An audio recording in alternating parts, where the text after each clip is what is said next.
Welcome to our STS-57 post-landing news conference. The players this afternoon from your left are Brewster Shaw, Director, Space Shuttle Operations; Alan Dover, ESA Deputy Project Manager for Eureka; and Bob Seek, KSC Launch Director. And we'll start off with Mr. Shaw. Well, when the sun shines, good things happen. And the sun certainly did shine for us today here at Kennedy. We were able to bring Endeavour in for a landing, a beautiful landing from where I sat, and complete a very successful STS-57 mission. As far as I've heard, the entry and landing went very well. Of course, so we don't have access to very much data here at Kennedy. The folks in Houston watched that closely, but everything looked good as far as I know. And the vehicle seems to be in very good shape, and everything that's in the payload bay as well. And we'll be happy to hand the Eureka satellite back to its rightful owners for post-flight processing of all the experiments on board. We also today completed the flight readiness review for STS-51, which we'll try and fly in on the 17th of the month, and that review was very clean, and everybody with the completion of their nominal processing between now and launch date will be ready to go.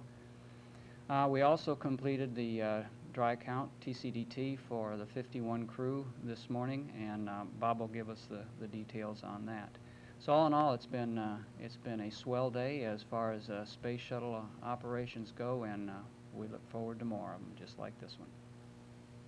Alan? Thank you. Clearly a great day for Endeavour and for the European Space Agency, a major milestone. 10 days for Endeavour has been 11 months for Eureka. You remember STS-46 Atlantis took us there last July, and today Endeavour brings us home. It is a major milestone for the agency for which I work. It was a most complex and demanding mission in low Earth orbit, as you all know.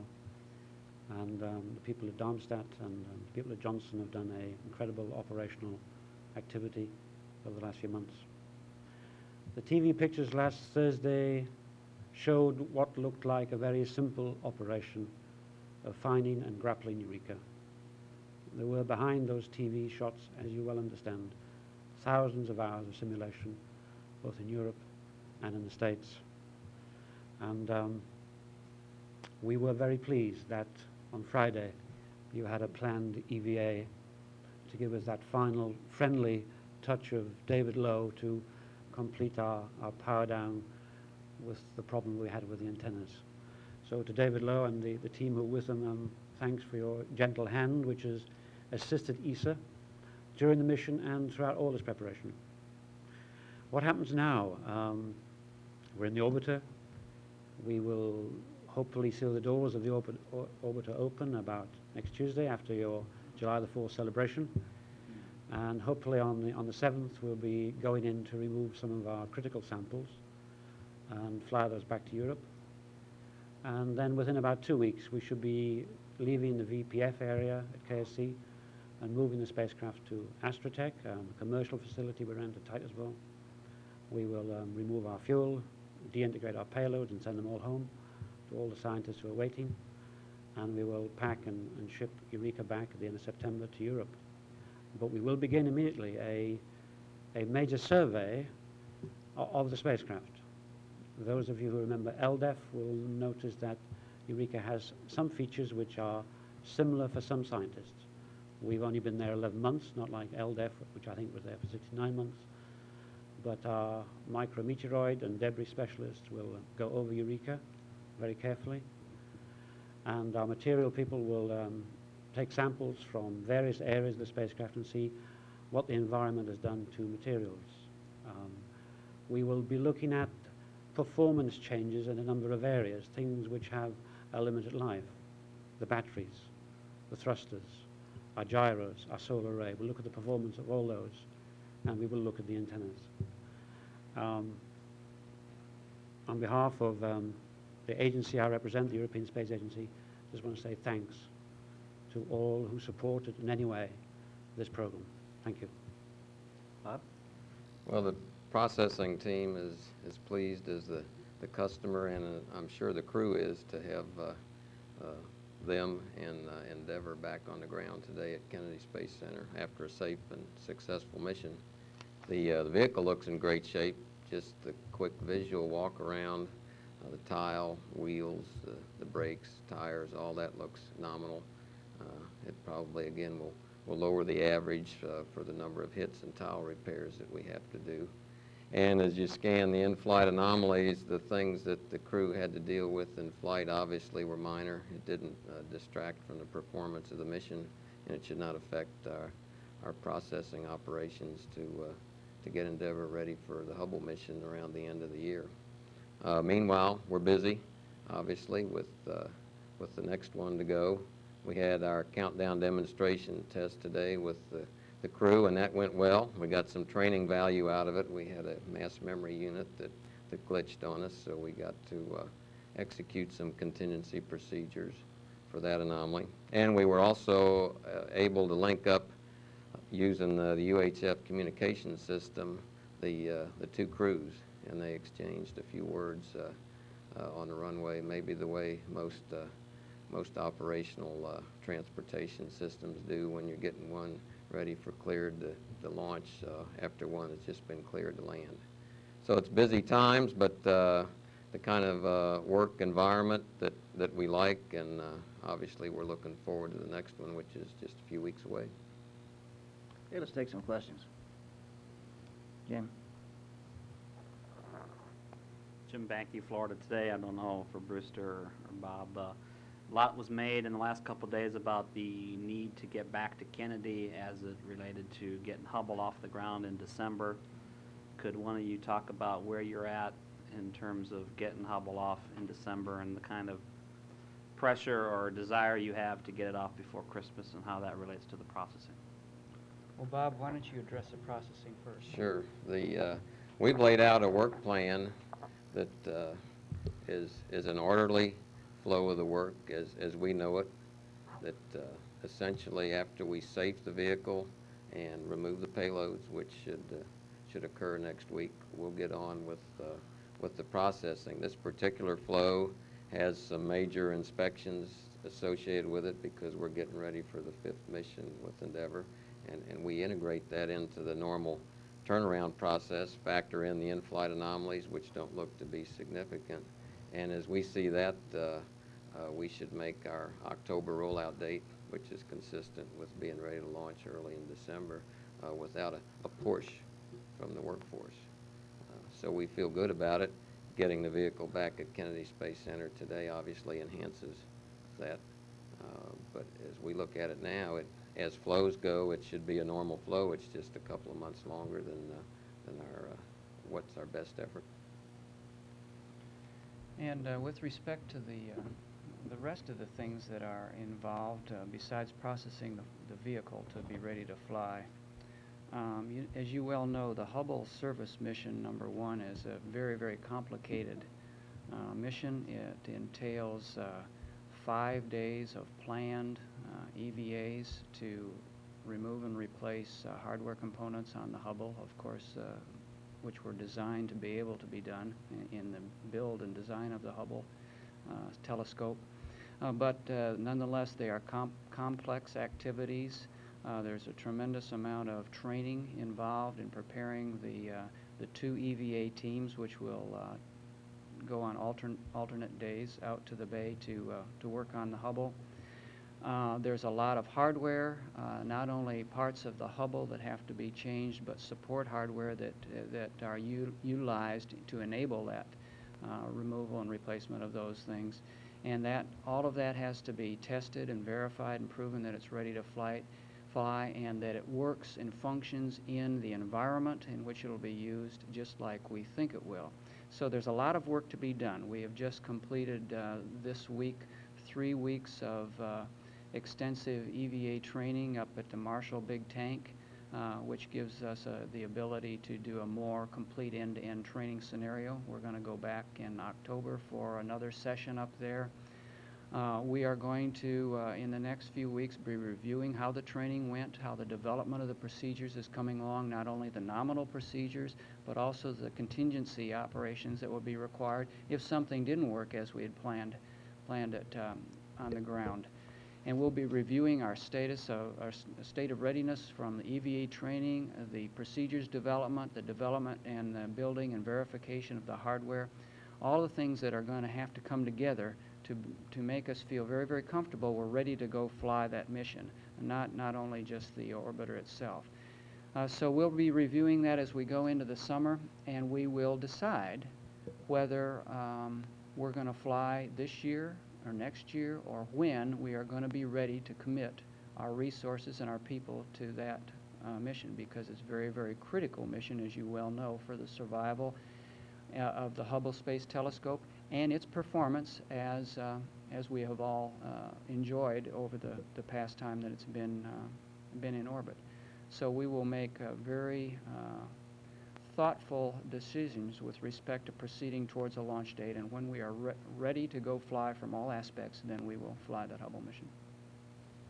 And how does the nighttime launch and landing affect philosophy right now for that mission? Delaying to January so that you can launch in the day. Well, I don't know that we would delay in January so that we could launch in the day. If we do end up delaying till January because we will feel more prepared then we might end up with a daylight launch. But as you know, in any kind of rendezvous mission of this nature, the day-night cycle is about 30 or 40 days long, and depending upon when you're ready to go fly, you may or may not end up with a night launch. Phil, do you have a question? Phil, Jen, Earth News. Actually, Jim swiped half of my question. Let me ask it from another point of view. How important was it to land Endeavour over here? On the 61C mission back in '86 was the last time you kept up an orbiter 2 days in a row to try to get better landing weather for KSC. Was there any pressure because of Hubble, or trying to get the orbiter back here early, or how was that decision made? Okay. As you know, when we laid out this mission, we specified Kennedy as our prime end-of-mission landing site. And yesterday, which was what day is today? Thursday?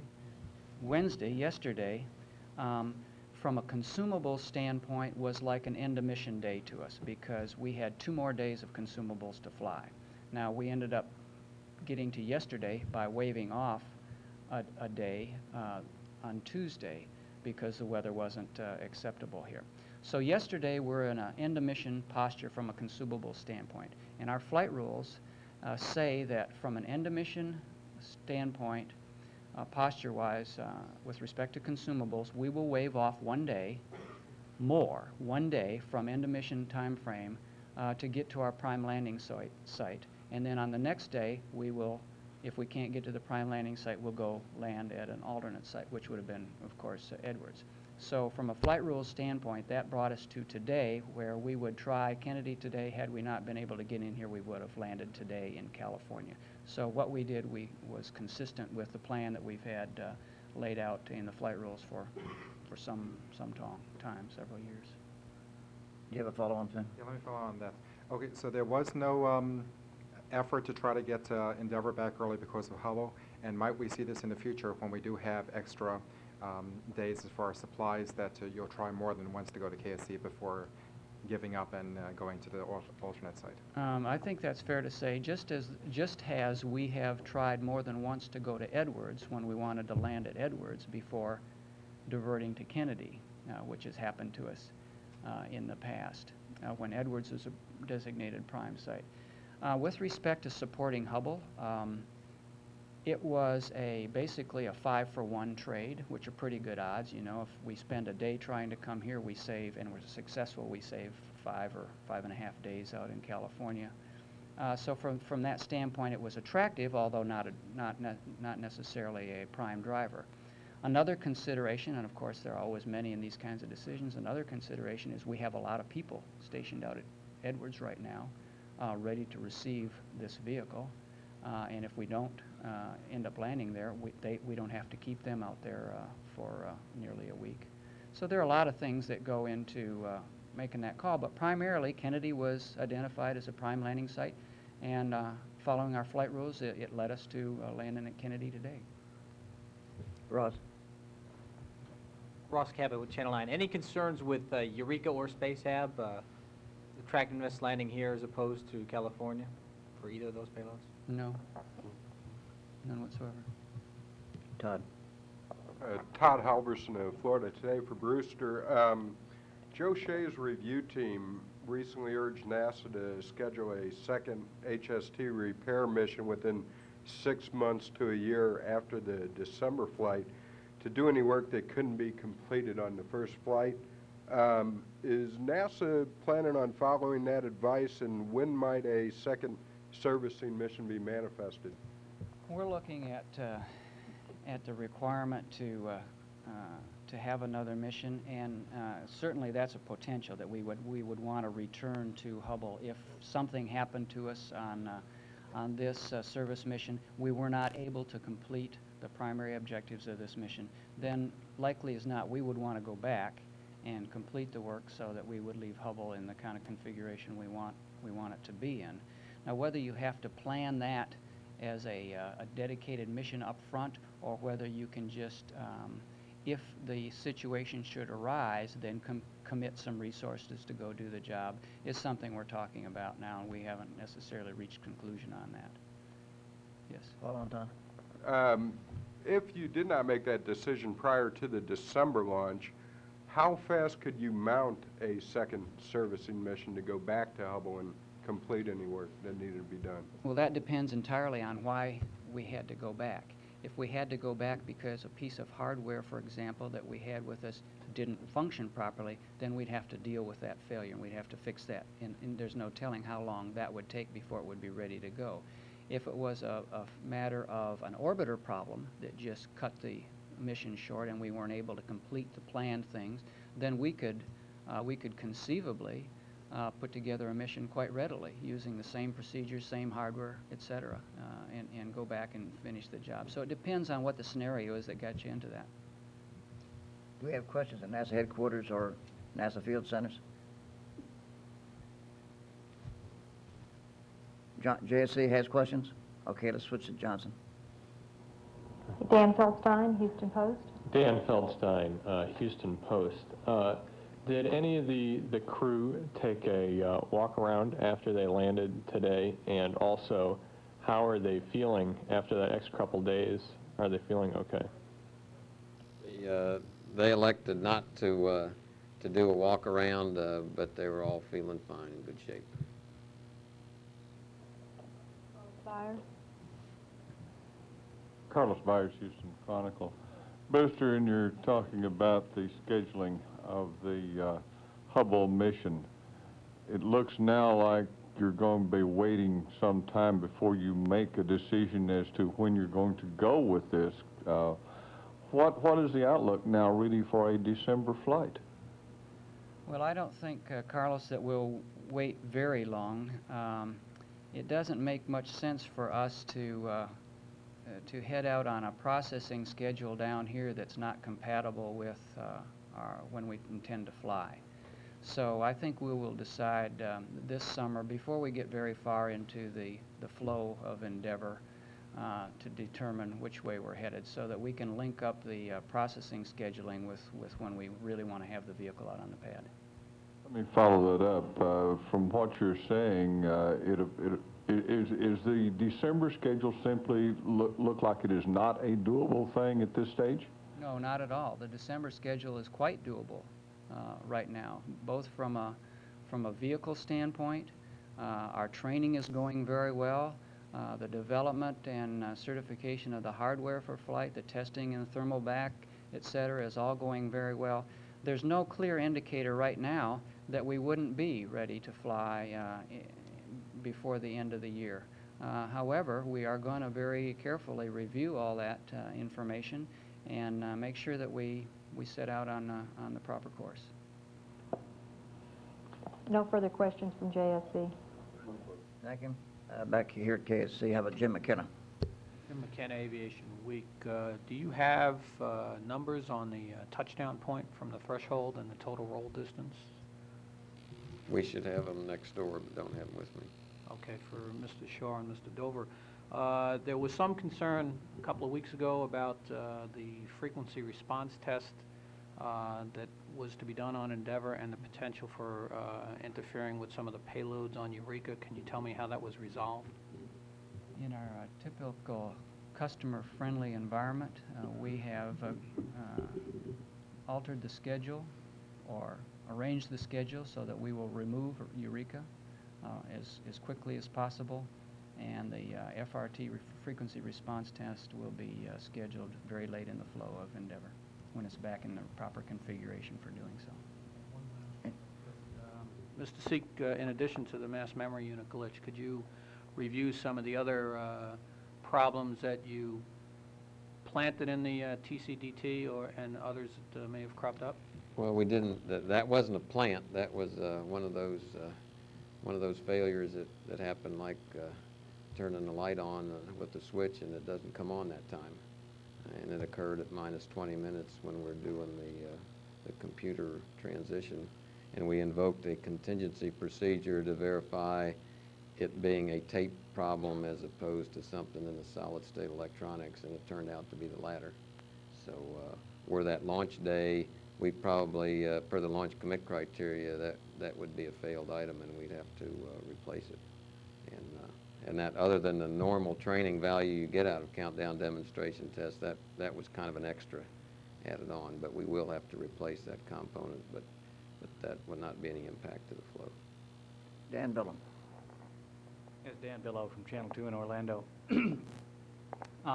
Brewster, you likened today to being like an end of mission +1 from a standpoint of consumables.